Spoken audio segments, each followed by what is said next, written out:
Fine, great. Well, welcome. My name is Duncan Watershead. I'm an independent assessor for the ISO 9001:2015 quality management system. I am also certificated for 14,001 as well. What we're going to cover today is just a brief overview of the 9001 and the sort of thing that 9001 or why 9001 is a good thing. And as we go through it, I'll try and keep it at a very simple level, so that it's hopefully easy to understand. And certainly, if you have any questions, if the microphones aren't working, then please use the Q&A, and then we'll go through those at the end. So can I have the next slide, please? Sorry, I was just observing that Cesar has messaged us. It was a mic issue with him. Okay. Okay, sorry about that, Duncan. No problem. Okay, so what we're going to look at today is the ISO 9001:2015 quality management system, and the process approach that it uses, and the management principles upon which it's based, and the plan, do, check, act methodology. It uses also the risk-based thinking. So we'll look at those things. We'll look at the clause structure, just briefly, what the clause structure of the standard is and what its intentions are, and then at the end, then how does where does IMSM sort of fit into this whole process? So could I have the next slide, please?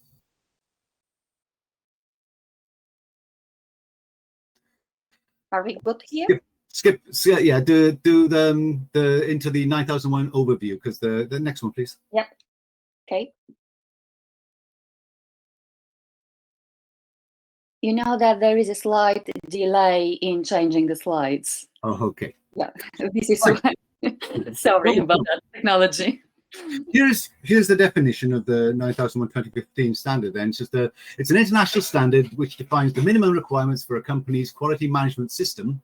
And the quality management system comprises the organization's policies, procedures, and other internal requirements that ensure that your customer requirements are met with consistency, and it can be applied to all types and sizes of organizations, either product or service-based, and includes processes for continual improvement of the system. So I guess that's a bit of a mouthful, but basically what it says is that if you, and most companies are successful, and most companies are doing those things which the 9001:2015 standard requires.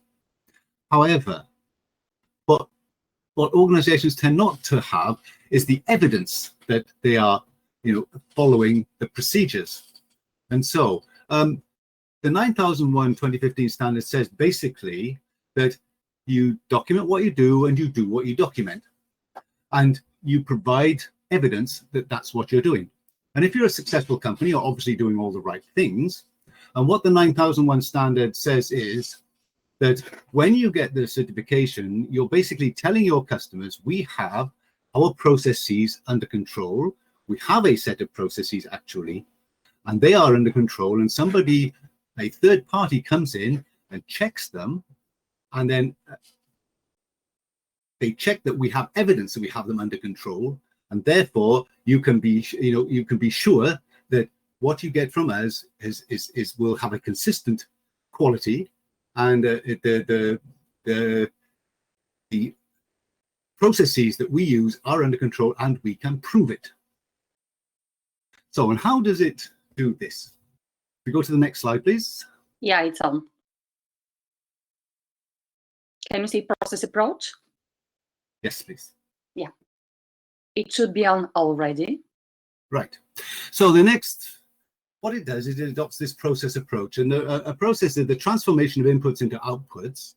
And you have a lot of these transformations within your manufacturing. If you're manufacturing a product, or if you are producing a service, you have a lot of lot of processes linked together, so that let's take a simple manufacturing approach.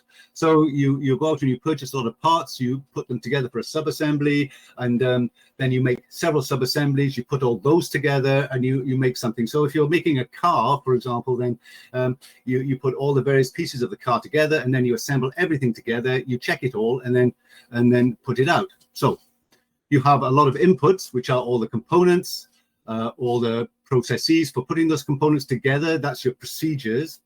And then what the result of all those components and the procedures is this finished product. And the same thing then is with any service that you have. And as we say, organizations have to determine and have to manage these many different activities. And what the 9001 standard says is that you should have procedures to do that. And then you have to then have evidence that those procedures are working. So if you have a set of procedures for looking at the quality of a part, so you assemble a part and you check it at the end, you want to have a signature say, yes, we did check it, and the signature is down there to say that there's the proof that it was done.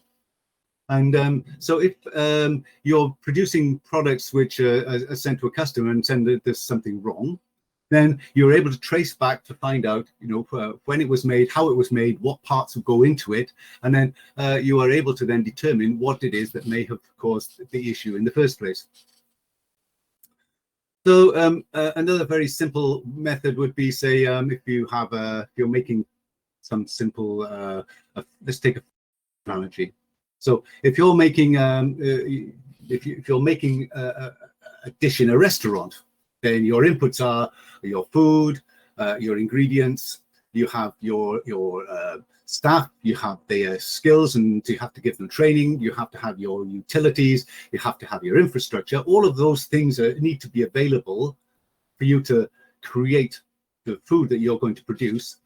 The food that you produce needs a recipe, so that you know how to put those things together. And then if you follow that recipe, what comes out at the end is your finished dish. Now, the way that the standard works, and it's plan, do, check, act, is then you have the checking and to see your feedback loop is your customer saying, I like that food, but it could have more salt, could have more sugar, could have less salt, and so on. And that feedback then goes, so you adjust the recipe in order then to improve. And that's the cycle of the plan, do, check, act that we'll be looking at. So we have this plan, do, check, act cycle. We'll be looking at the clauses in a minute, so you can see how they work. But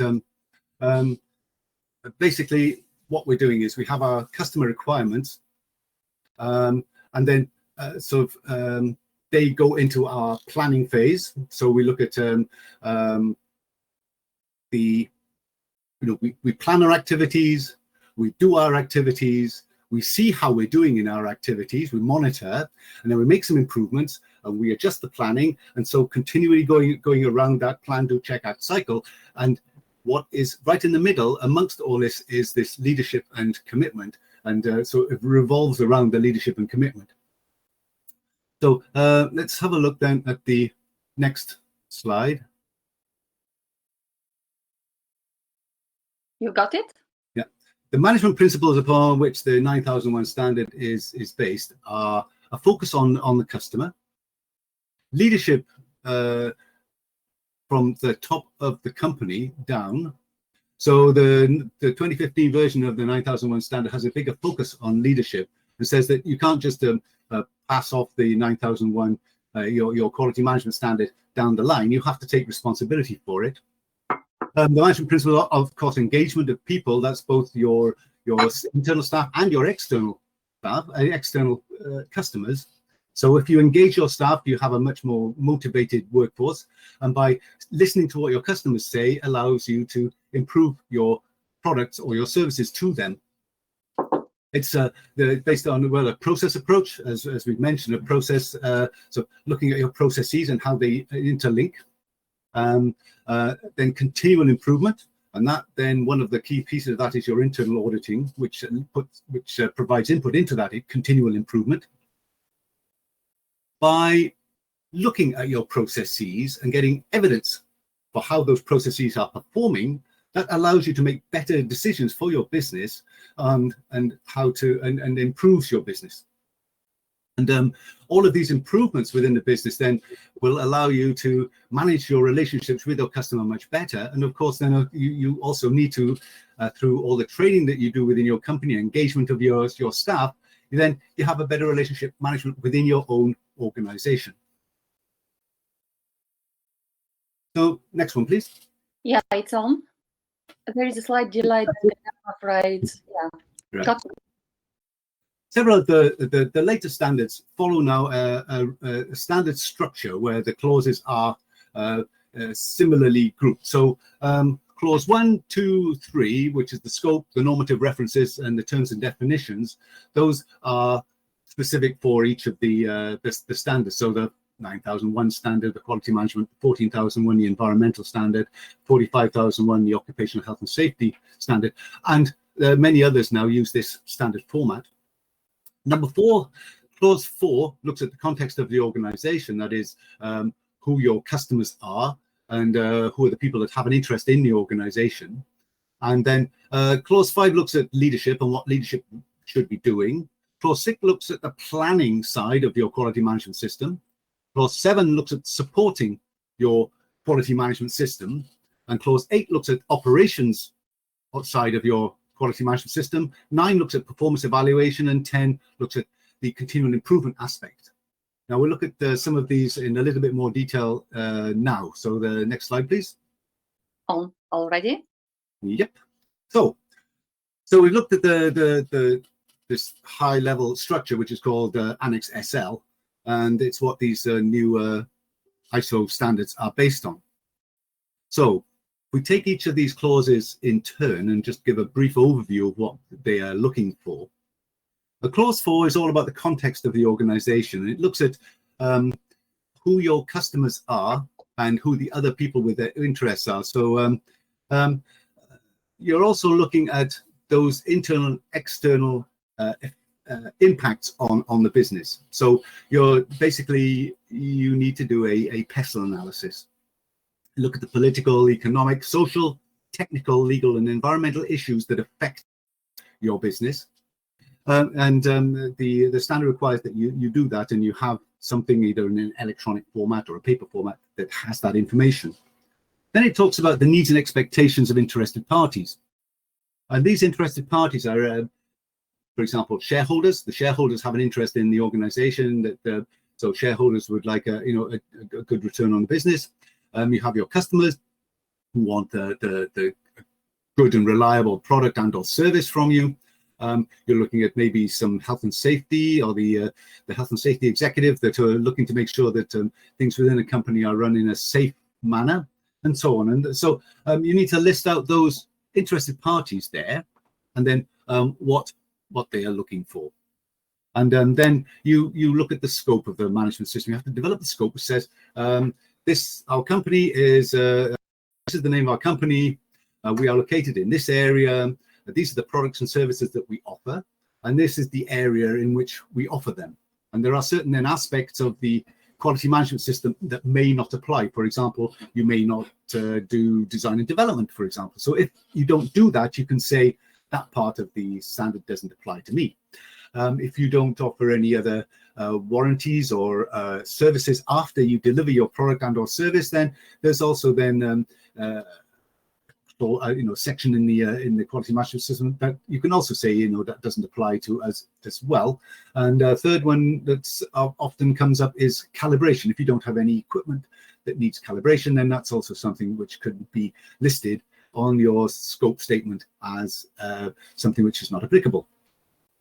And clause 5 then in the leadership is you need to have or show that there is good leadership within your company and they're involved in the quality management system.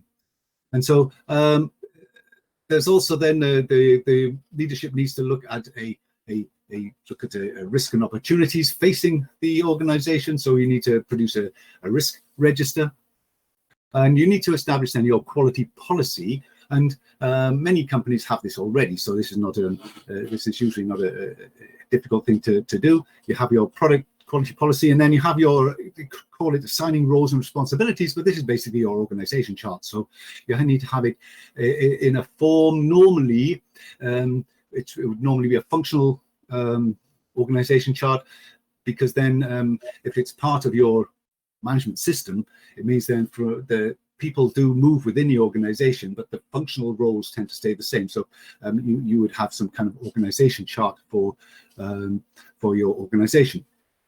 And the next slide, please. Yeah, hang on. I suspect we have up to 5 seconds of delay, Duncan, today. That's weird, isn't it? Yeah. Okay.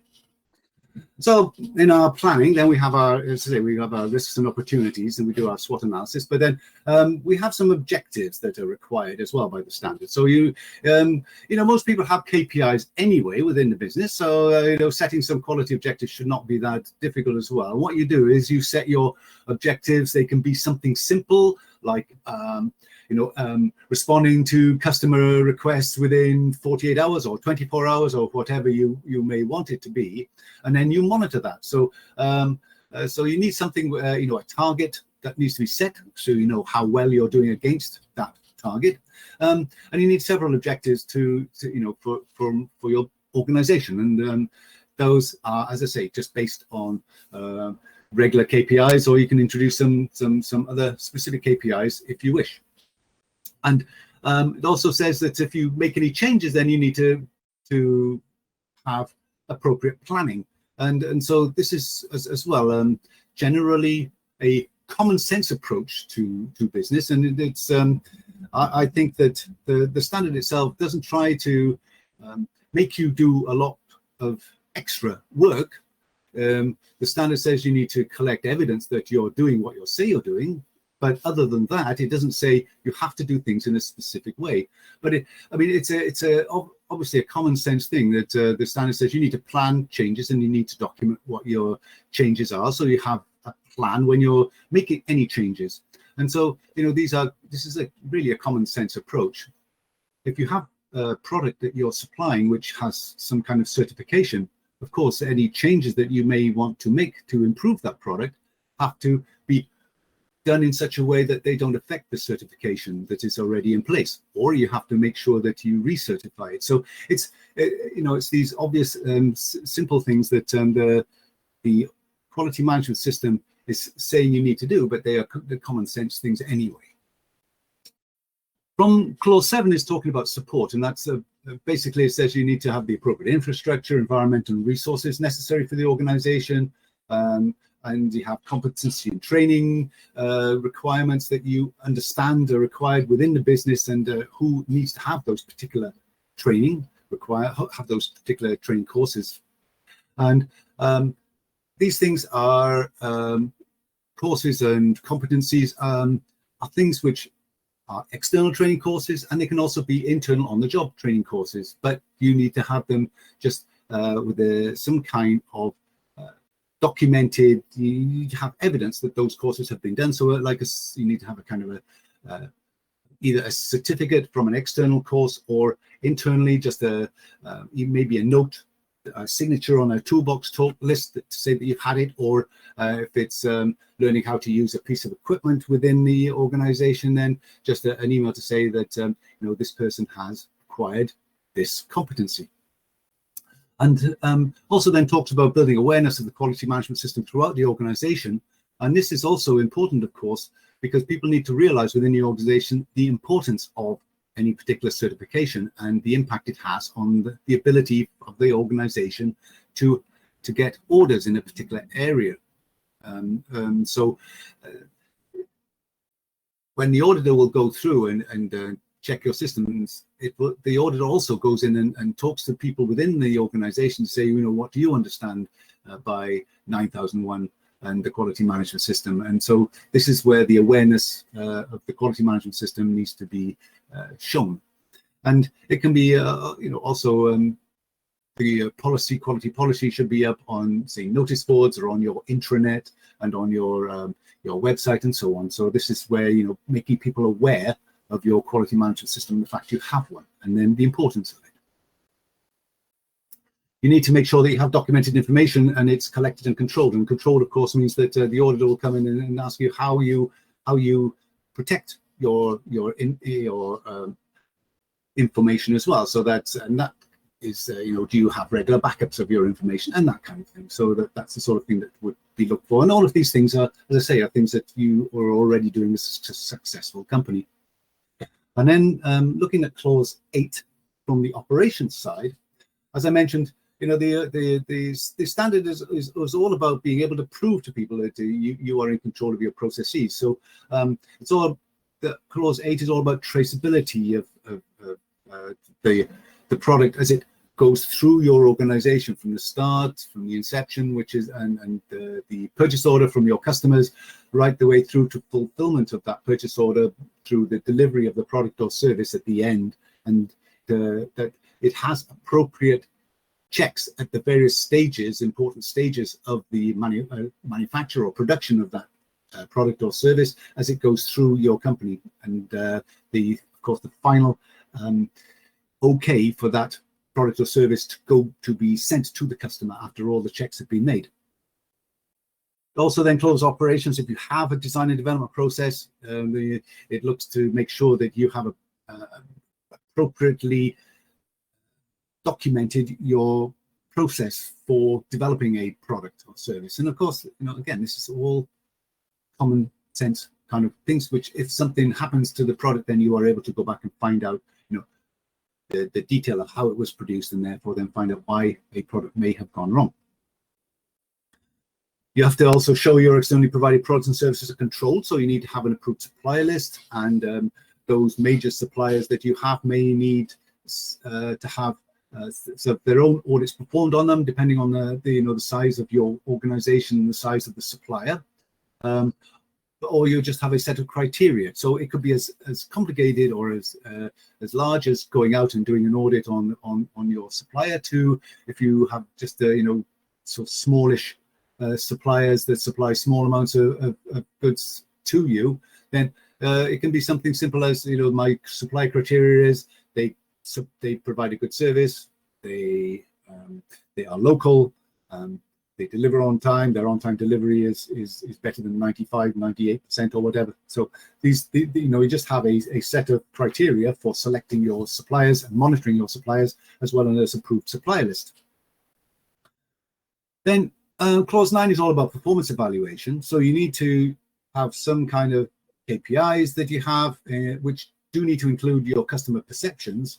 That is probably one of the more difficult things to get, as everybody is inundated with surveys, and getting customers to provide feedback is sometimes a little difficult. But of course, if you wish to improve, you need to have some input from customers into your continual improvement. So that's kind of a difficult thing that needs some thought to get over. But then the key piece here is that you need to have an internal audit program together with then a set of audit reports which reflect the fact that you have done all your internal audits according to your program, as well as then a management review meeting where top management must review the QMS at a planned interval. Not that it's specified, but generally accepted that about at least an annual management review meeting should be done with a fixed agenda that is determined as a minimum by the quality management system, ISO 9001:2015. So having done all that, then as I said, the internal audit input into your continual improvement is part of the clause 10, and clause 10 is all about continual improvement, about looking for opportunities for improvement and managing your non-conformities.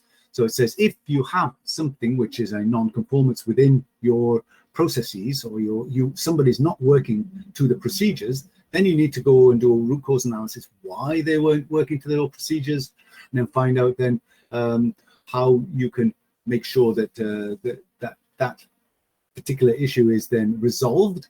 And so we have to put in place some procedures to make sure that does not happen anymore. And then you have to have a period of monitoring to make sure that that those things that you have put in place are still being followed.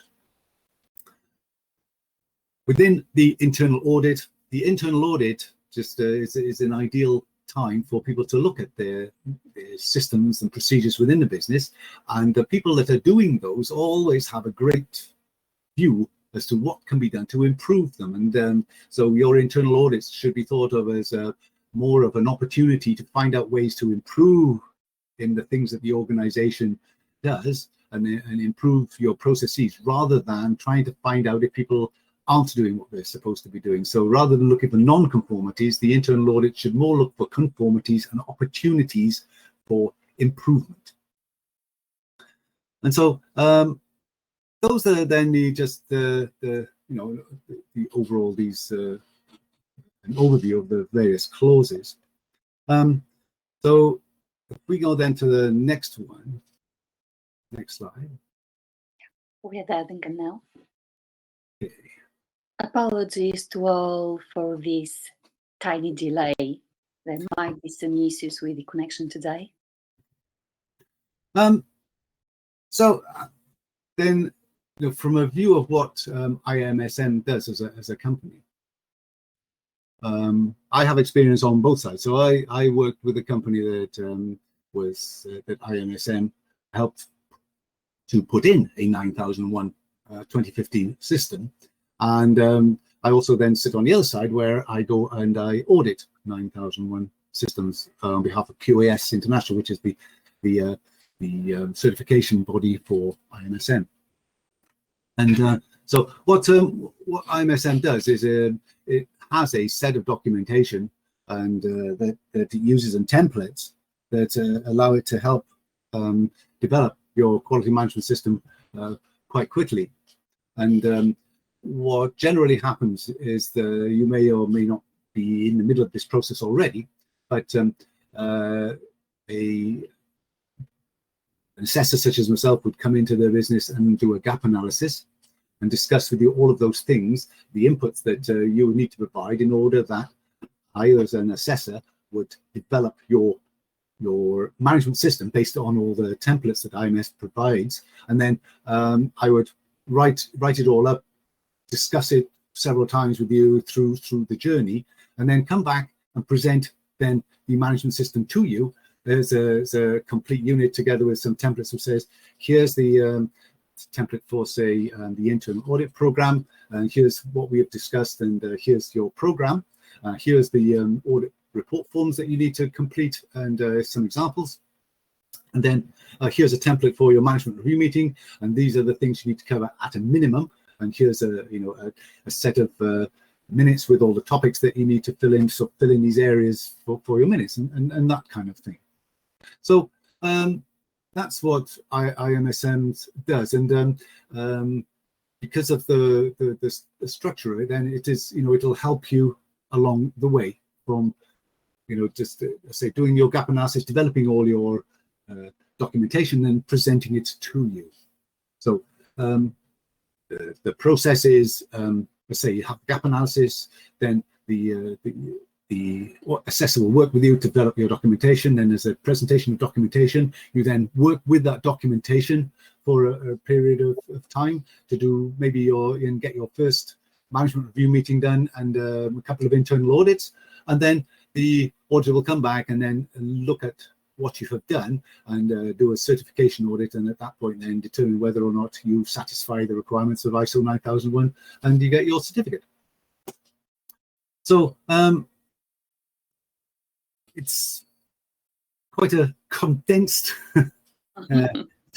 so it's a kind of condensed overview of the 9001 system and some of the requirements. And do you have any specific questions? I've left quite a little bit of time for a question, because I know that it's quite a lot to take in, so you may well have some questions. Yes, Duncan, let's allow a couple of minutes for our attendees to formulate a couple of questions if they have. Meanwhile, please allow me to introduce myself at the end of the session. I'm Maria Dimitrova, and as Duncan, I'm a lead auditor in 9001, that I'm also lead auditor in Information Security 27001 and Occupational Health and Safety 45001. And I'm pleased to invite you guys to our next webinar, which will start at 11 a.m. on information security with another expert and myself, that would be Steven Staubo. I have just allowed you to talk if you like and ask your questions live. Meanwhile, there is a request for us, Duncan, to explain the benefits of the ISO 9001 implementation. Can we summarize it? Summarize them, please. Yes. I think, as I mentioned, most companies have systems in place which allow them to be successful. The standard itself doesn't really want to impose any more undue requirements on the business that would make it have to spend a lot more resource to have it up and running. What it does say, though, and it seems reasonable to say, you need to have a look at the risks associated with your business. It's a risk-based thing. So, and these are obvious things. I mean, thinking about risk on an obvious one is, who 18 months ago would have had in their risk register the risk of a pandemic and the impact it would have on a business. It's what the standard says is you need to, so one of the things is look at the risks associated with the business. So the risk of competitive risk, the risk of suppliers not being able to supply on time, the risk of being single sourced. But these are things which you're obviously looking at, but what it says is just document it so you can remember what it is and have a record of thinking about these things. The other thing is then, of course, all of the other parts of the business, all your processes, you need to have a set of documented processes, because if you want consistency of products and services to the customer, then you have to have a consistent way of producing those products or services.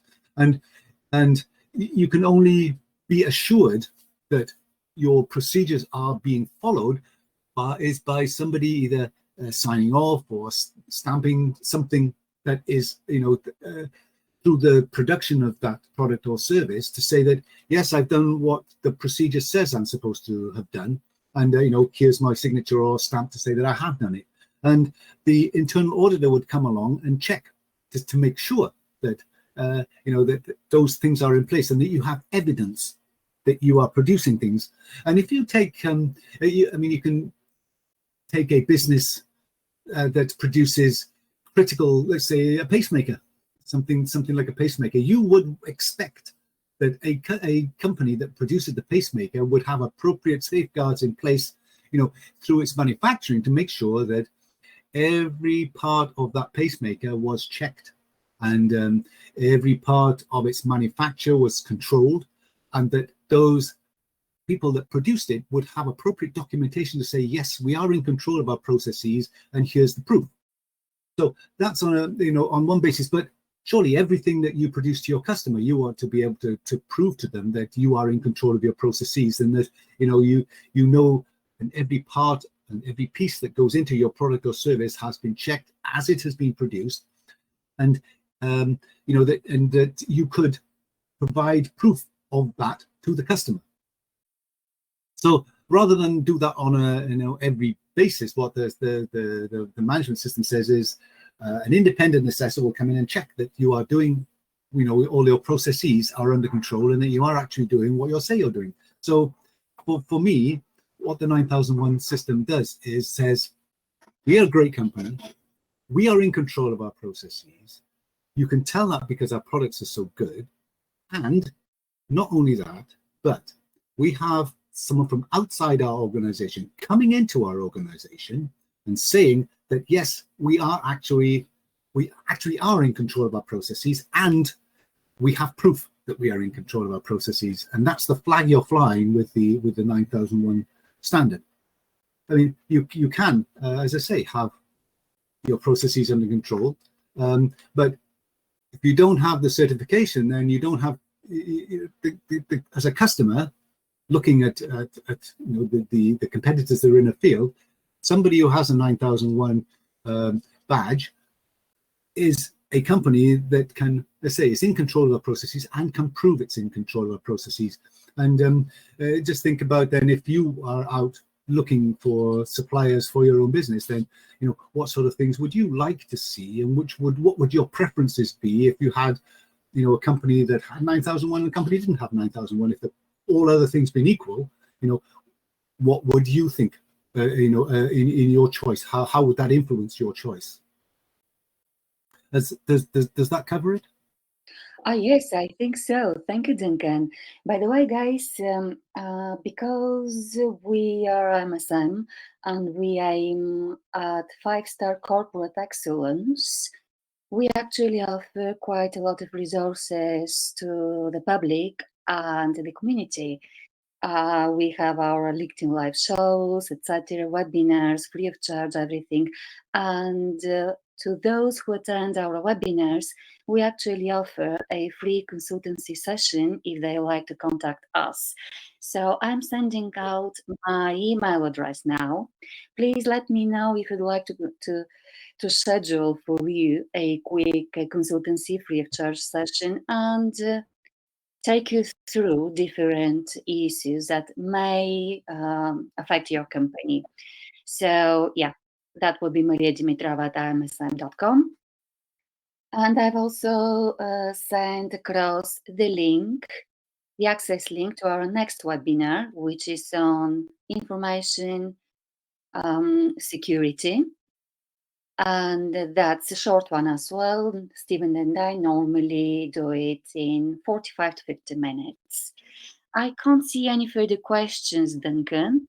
Oh, yeah, of course, sorry. Duncan, you've been given thanks for the explanation. And question from one of our attendees, who's fresh graduate. When I got a job soon, can actually this ISO 9001 implemented into my job field? I'm also confused since I have lack of experience. I only have leadership skills, but considering working environment in here, I don't think it's gonna be easy one. Also apologize for my English, not 91. Oh yeah, I fully understand that. Apologies for my English too.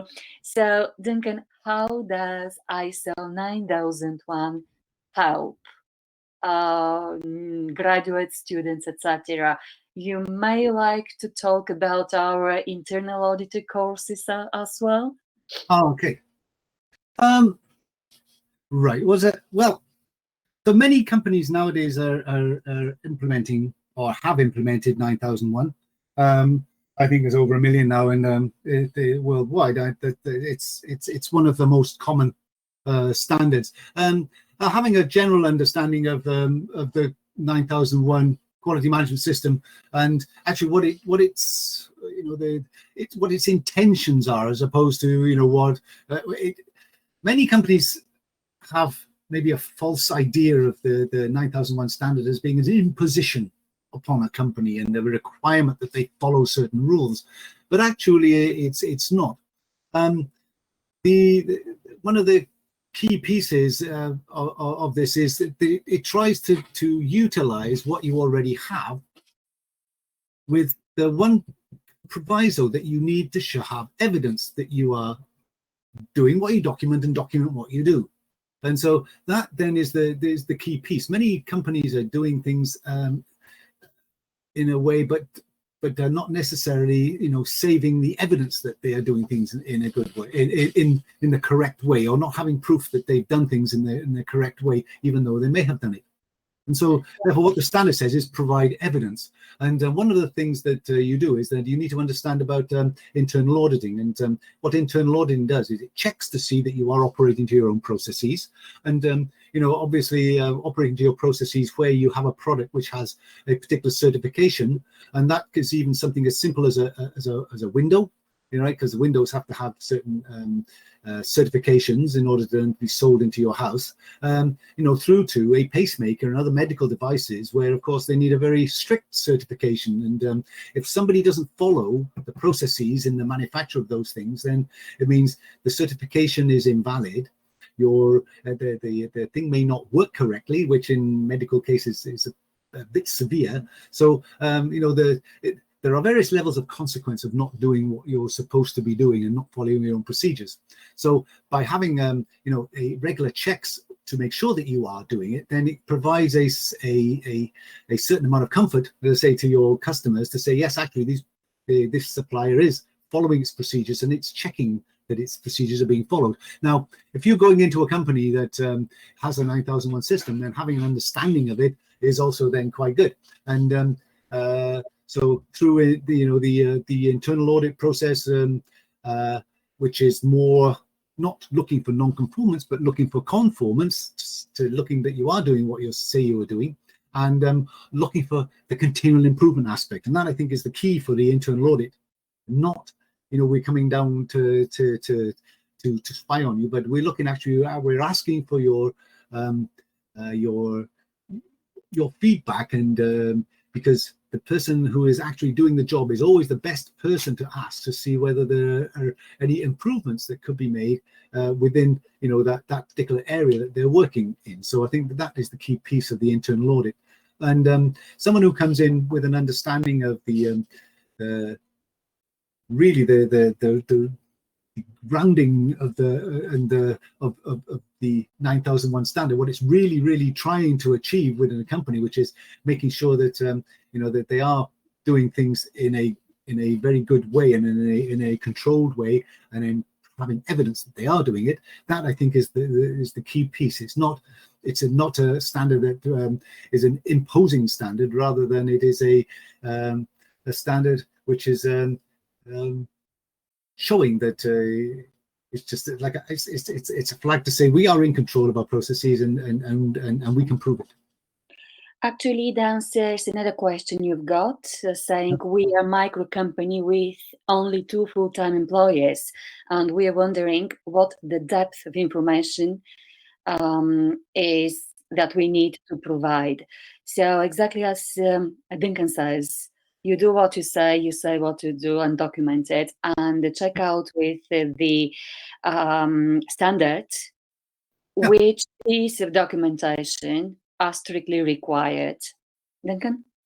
Yeah. I mean, the standard is applicable for any size of organization, and so for a 2-person organization, it can also be applicable. And it's really, again, if you have your procedures, then you need to follow your procedures and then provide proof that you do follow your procedures. So, and some of the documentation you need, I think, as we've mentioned, is you need to have your quality policy, you need to have your quality objectives. These are the obvious ones. You need to have your, do your management reviews with the following the agenda that's required by the standard. You need to have your internal audits done according to your audit program, and you need to have just the processes that you do. You need to have them documented, and then also anything you do when you're, if it's a service or a product, then as that service is produced, you have your various gates, of course, and then you need to